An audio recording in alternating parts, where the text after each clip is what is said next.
First and foremost, before you can build a character, you need to have your relationships right. And the first relationship we need to have is the relationship with Allah subhanahu wa ta'ala. If that is not there, you have no foundation.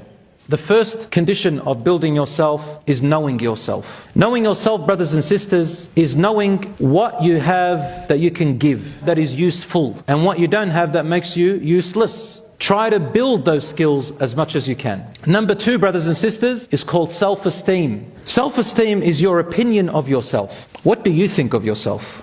Don't amplify yourself by reducing others, and don't reduce yourself by amplifying others. Be balanced. Number three is confidence, or overconfidence, or underconfidence, and there is the mature side, so it's got to do with confidence. What is confidence? In order for you to know yourself that you are confident, you need two things. You need to feel that you can do that thing. And number two, you need to know that you have the ability to do that thing. Ability and feeling. That is confidence. To be mature means that you know you do not have the ability to do it, and you feel that you can't do it. Overconfidence, brothers and sisters, is when you know you don't have the ability, but you feel you can do it. Don't do that, you'll destroy yourself. And the last one is called underconfidence. Underconfidence is when you know you have the ability, and when it comes the time to implement it, you don't feel you have the ability. And this is what Rasulullah said, فَلَا تَعْجَزْ. Rely on Allah and go forward, be brave as much as you can. We move on to the fourth one. Now this is something that I see a lot of people neglect. Self-management and discipline. Islam teaches us, get your priorities right. Have time management. Make a time for everything. Don't just use your time and waste it on everything. No. Number five, a person who builds himself or herself must be okay with constructive criticism. You will not learn unless you accept what people say. Sometimes they're rude. Sometimes they're polite. What you got to do, a strong person is able to sift through the emotions and take what benefits you. Number six, you need to accept your mistakes and be okay with them, completely okay with them. And you need to own your mistakes. That way nobody has control over you. And this will lead you to forgive yourself as well. Some people have problems forgiving themselves. They can never forgive themselves.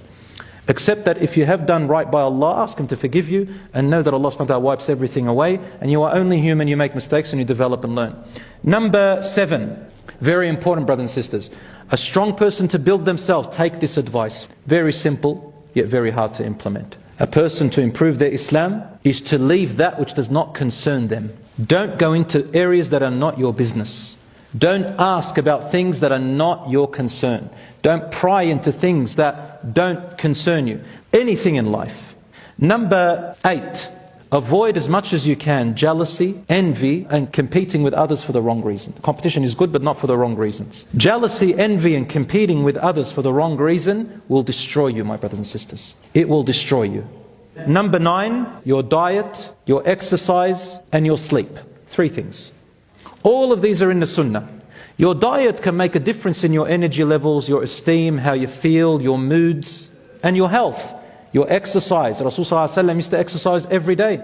And the way we sleep, monitor your sleep. Some people, they stay up all night and then they sleep late. Even if you get your 10 hours, it's not enough. You need to sleep early. Moving to the last one, sticking to your rights and your boundaries. How do you know you have a healthy, strong personality?